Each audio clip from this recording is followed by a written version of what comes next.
बिस्मिल्लाहिर्रहमानिर्रहीम। अस्सलाम वालेकुम। आज 8 अप्रैल बरोज़-जुम्मा हम बात करेंगे वज़ीर-ए-आज़म इमरान ख़ान का कौम से ख़िताब। और वज़ीर-ए-आज़म इमरान ख़ान ने आज अपने दिल का दर्द कौम के सामने रखा है और कैसे वज़ीर-ए-आज़म Imran Khan supreme court of Pakistan के फ़ैसले से ना सिर्फ मायूस हैं बल्कि वज़ीर-ए-आज़म इमरान ख़ान कहते हैं कि मुझे इतना दुख हुआ है कि हमारी अदालतों को इनके राइट्स याद हैं, लेकिन जो बैरूनी साजिश है और बैरूनी साजिश के ज़रिए फ़ौरन फंडेड जो तहरीक अदम एतमाद है उस पर एक लफ्ज़ तक नहीं बोला गया हमारी अदालतों की तरफ से।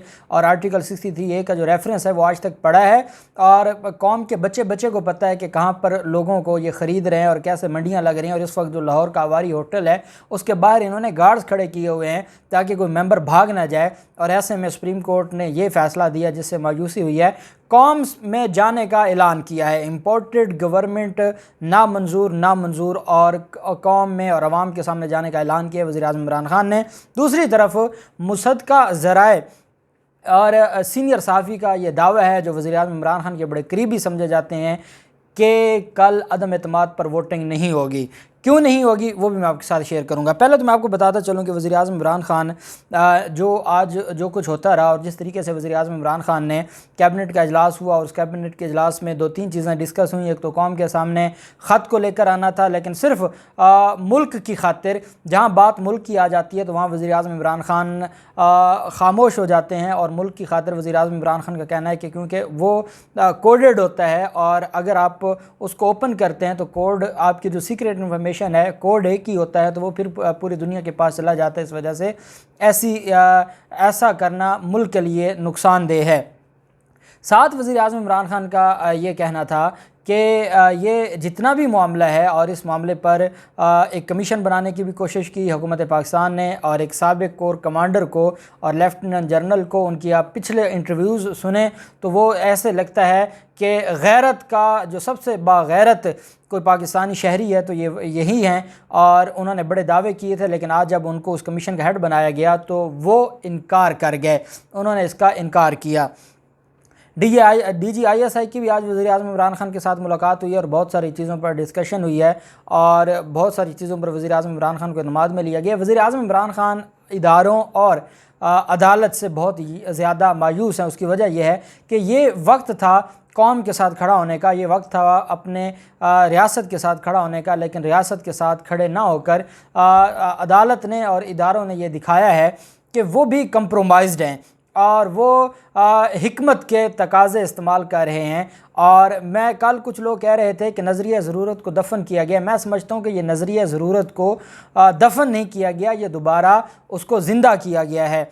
सिर्फ जो धमकियां थी फजलुर रहमान और बिलावल जरदारी की, मरियम नवाज़ की, उन धमकियों को देखते हुए नज़रिया ज़रूरत को ज़िंदा किया गया है। जो कि एक हम तारीख़ में पढ़ते हैं, हम साबिक़ चीफ़ जस्टिस मुनीर मलिक के फ़ैसले पढ़ते हैं, हम दोसू केस को पढ़ते हैं, हम हाफिज़ तमीज़ुद्दीन केस को पढ़ते हैं, मुख्तलिफ़ हम केसेस को पढ़ते हैं। लेकिन चीज़ क्या है वो ये है कि ये जो सारे के सारे मामलात हैं ये हमें बताते हैं कि मौलवी तमीज़ुद्दीन केस भी, दोसू केस भी, इसके अलावा जो आसमा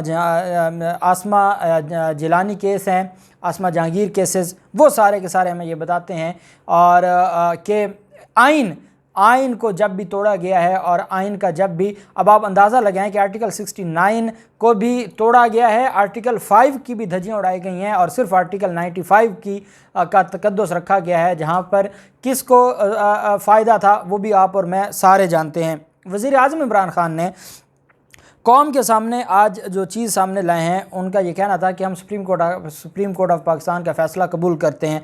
जो कुछ वज़ीर-ए-आज़म इमरान ख़ान के साथ हुआ है और वो जितने आज दुखी नज़र आ रहे थे, अगर कोई और होता, ये तो वो लोग हैं कि इनको इधर किसी इक़्तिदार से निकाला जाता था और ये इदारों को गालियां देने लग जाते थे और इदारों की जो रियासत का सीक्रेट होते थे वो भी नवाज़ शरीफ जैसे लोगों ने मुल्तान में खड़े होकर जलसों में पूरी दुनिया के सामने बयान किए थे। लेकिन वज़ीर-ए-आज़म इमरान ख़ान क्योंकि मुल्क के साथ मुखलिस हैं, वो नहीं चाहते कि नाराज़गी अपनी जगह लेकर रियासत को नुकसान ना हो, मुल्क को नुकसान ना हो। इस वजह से वो सिर्फ आवाम के पास जाना चाहते हैं और वो किसी मामले पर सामने नहीं आना चाहते। वज़ीर-ए-आज़म इमरान ख़ान ने कहा कि सुप्रीम कोर्ट का फ़ैसला हम कबूल करते हैं, लेकिन फ़ैसले से मायूसी हुई, हुकूमत ख़त्म नहीं करूँगा। वज़ीर आज़म ने कौम से खिताब करते हुए कहा कि डिप्टी स्पीकर ने जो रूलिंग दी थी उसकी वजह आर्टिकल 5 थी। पाकिस्तान के अंदरूनी मामलात में मुदाखलत हुई थी। सुप्रीम कोर्ट को कम अज़ कम इस मामले को देखना चाहिए था। वज़ीर आज़म इमरान खान ने कहा कि बाहर से कोई मुदाखलत करके पाकिस्तान की हुकूमत को गिरा रहा है। सुप्रीम कोर्ट कम अज़ कम इस मरासले को देख तो लेता। सुप्रीम कोर्ट को देखना चाहिए था कि क्या हम सच बोल रहे हैं या नहीं। अदालत में मरासले पर कोई बातचीत ही नहीं हुई। बतौर चीफ एग्जेक्टिव ऑफ फेडरेशन, अगर मैं मुल्क का चीफ एग्जेक्टिव हूँ और मैं एक बात कर रहा हूँ तो इतनी तो अहमियत देनी चाहिए थी सुप्रीम कोर्ट को और चीफ जस्टिस साहब को कि वो एक दफ़ा देख ही लेते कि मुल्क का chief executive of the federation, मुल्क का हेड ऑफ द स्टेट, सदर पाकिस्तान ये बात कर रहा है तो कोई बात तो होगी, कुछ तो होगा। कौमी सलामती कमेटी का अलामिया आ गया, कुछ तो होगा कि ये सारी की सारी चीज़ें होती रहीं। लेकिन बदकिस्मती से सुप्रीम कोर्ट ऑफ पाकिस्तान ने अटारनी जनरल साहब, अब मैं आपको एक और बात बताऊं कि अटारनी जनरल क्योंकि वो एक सरकारी वकील है, वो रियासती वकील है, बहुत सारी चीज़ों, आपको याद होगा अनवर मंसूर साहब जो पिछले साबिक़ा हमारे अटारनी जनरल साहब थे, उन्होंने एक बात की थी और उस बुनियाद पर उनको तौहीन अदालत में फ़ारिग कर दिया गया था। क्यों फ़ारिग कर दिया गया था कि वो एक सरकारी वकील हैं और वो अपनी हद से ज़्यादा बात करते हैं तो उनके ख़िलाफ़ तौहीन अदालत की कार्रवाई शुरू हो जाती है। जो इस वक्त मौजूद अहमद अवैस साहब हैं जो एडवोकेट जनरल पंजाब हैं, इन पर भी तौहीन अदालत की वजह से इनको फ़ारिग किया गया था जब सानिया मॉडल टाउन केस पर GIT का नोटिफिकेशन सस्पेंड किया था 3 रुकनी बेंच ने, तो उस पर जाके एहतजाज किया था अदालत के सामने कि बग़ैर हमें नोटिस की आपने स्टे दे दिया है। उस पर यह गुस्ताखी हुई थी और उनको भी तौहीन अदालत की कार्रवाई का सामना करना पड़ा था, ओहदे से हाथ धोना पड़ा था। फिर तौहीन अदालत की कार्रवाई ख़त्म हुई और दोबारा वो एडवोकेट जनरल पंजाब बने थे। तो ये चीज़ें अटारनी जनरल के लिए बड़ी चीज़ें होती हैं और उन्होंने बड़ा सोच समझ कर चलना होता है। जिस तरीके से आर्टिकल 63A पर उन्होंने अपने आर्गूमेंट्स दिए और जिस तरीके से कल आर्टिकल 69 पर बार बार अदालतों को उन्होंने अपना पॉइंट ऑफ व्यू दिया, क्योंकि जब कोई प्राइवेट वकील, पाकिस्तान तहरीक इंसाफ का वकील वहाँ पर खड़ा कुछ भी कह सकता है, बाकी जो प्राइवेट वकील हैं वो कोई भी बात कर सकते हैं, लेकिन जो रियासत का वकील है वो बंधा होता है और बहुत सारी चीज़ें होती हैं। और वज़ीर आज़म इमरान खान के शाना बशाना वो खड़े रहे और उन्होंने सारे मामलात को देखा। बहरहाल वज़ीर आज़म ने कहा कि उम्मीद कर रहा था कि सुप्रीम कोर्ट ज़मीर फ़रोशी के मामले पर भी इक़दामात उठाएगी। मैंने सोचा भी नहीं था कि कोई ज़मीर फ़रोशी इस तरह करेगा। उन्होंने कहा कि इसलिए नहीं सोचा था क्योंकि ज़मीर फ़रोशी के ख़िलाफ़ माशरा खड़ा हो जाता है। यूरोपीय ममालिक में देखा, वहाँ कोई ज़मीर फ़रोशी का सोच भी नहीं सकता। छांगा मांगा की सियासत शरीफ ख़ानदान लेकर आए, लोगों को पैसे देकर ख़रीदने की सियासत भी इन्होंने शुरू की। साथ कहते हैं कि इमरान खान ने कहा कि अमरीकी सफारतकार पाकिस्तान में सियासतदानों से मुलाकातें कर रहे थे। शानदाना गुलजार कहती हैं कि अमरीकी सफारत खाने में बुला कर कहा गया कि अदम एतमाद आ रही है। अमरीकी सफारतकारों को पहले से ही पता था। मीडिया को मरासला नहीं दिखा सकता क्योंकि इसमें कोड होता है। एक साइफर पैगाम था जो टॉप सीक्रेट होता है, मीडिया को मरासला नहीं दिखा सकता क्योंकि इसमें कोड होता है। अमरीकी ऑफिशियल ने कहा कि अदम एतमाद कामयाब ना हुई तो नतीजा ख़तरनाक होगा और अमरीकी ऑफिशियल को पता था कि किसने अचकन सलवा रखी है। शर्म की बात है, अरकान असम्बली से अमरीकी हुकाम मुलाकात करने लगे। मेरा सबसे बड़ा जुर्म यह है कि मैंने ड्रोन हमलों के ख़िलाफ़ बात की, अफ़गान जंग की मैंने मुखालफत की और मैंने इराक जंग की मुखालफत की। नवाज़ ज़रदारी के दौर में 400 ड्रोन हमले हुए। ये डॉलर लेकर पहले जो सोवियत यूनियन को तोड़ने में ये मुलव्वस पाए गए और फिर ये अमेरिका की जंग में सिर्फ डॉलर के लिए ये शामिल हुए थे।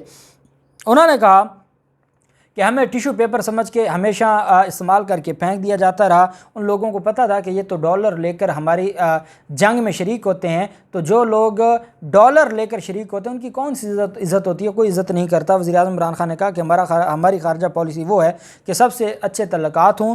इमरान खान एंटी अमरीका नहीं है, लेकिन हम कोई टिश्यू पेपर नहीं के इस्तेमाल करने वाले हम कौम बने। उन्होंने कहा कि हुकूमत ख़त्म नहीं करूँगा, मैं इम्पोर्टेड हुकूमत को किसी सूरत तस्लीम नहीं करूँगा, अवाम में निकलूँगा। इतवार को ईशा की नमाज़ के बाद पूरी कौम ने निकलना है। मैं आवाम से अपील करता हूँ कि पुरअमन एहतजाज करना है और तोड़ फोड़ नहीं करनी। वज़ीर आज़म इमरान खान ने कहा कि मैं अवाम में जाऊँगा और मैं अवाम के सामने अपना मुकदमा रखूँगा, मैं हार नहीं मानूँगा और मैं इस इम्पोर्टेड हुकूमत को कबूल नहीं करूँगा। अब इजलास है कल।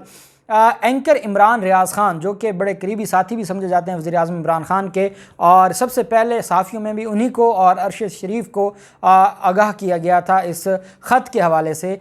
एंकर इमरान खान का ये दावा है कि कल अदम एतमाद पर वोटिंग नहीं होगी। कल अदम एतमाद पर वोटिंग नहीं होनी, तभी वज़ीर आज़म इमरान खान इतवार की शाम को आवाम को बुला रहे हैं। इसका मतलब है कि कल से मामला चला जाएगा मंडे को, और वज़ीर आज़म इमरान खान इतवार की रात आवाम को इकट्ठा करना चाहते हैं एहतजाज के लिए।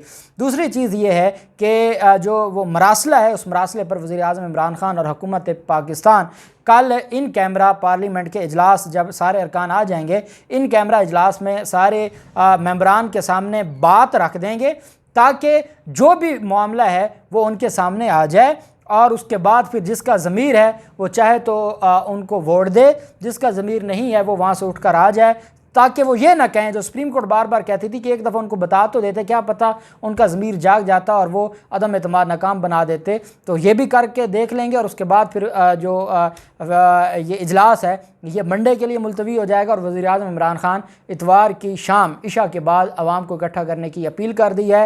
वज़ीर आज़म इमरान खान का जो आज दर्द था वो पूरी कौम ने देखा है, और वो सिर्फ कौम की तरफ देख रहे हैं, और वो सिर्फ कौम की तरफ जाना चाहते हैं।